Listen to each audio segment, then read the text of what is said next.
Pelaku usaha UMKM di Banda Aceh masih susah dalam memperoleh dana untuk mengembangkan usaha baik dari pemerintah kota maupun dari perbankan.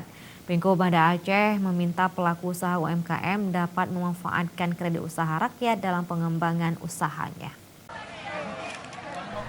Dikatakan salah satu pelaku usaha UMKM di Banda Aceh, Abdur Rahim Zain, ia masih kesulitan dalam pengembangan usahanya. Salah satunya adalah memperoleh dana pinjaman dengan bunga kredit rendah dari perbankan masih sulit didapat. Ia berharap bisa mendapat dana pinjaman dengan bunga yang rendah. Meski begitu, sejumlah perbankan juga sudah pernah mendekatinya untuk menawarkan pinjaman dengan bunga rendah. Namun imbuhnya, jika dana pinjaman tersebut terjangkau dan tidak sulit persyaratannya, tentu akan diambil.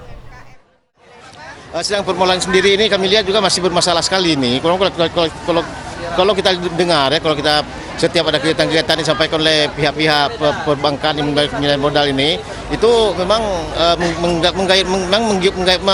menggairahkan sekali.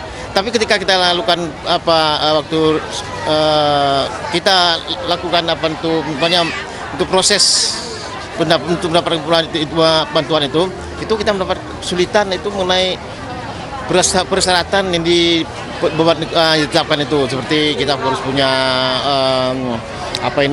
agunan, banyak kendaraan yang kriterianya ditetapkan bahwa harus sekian tahun ke atas. Nah, ini saya kira ini juga mempersulit bagi UMKM itu sendiri.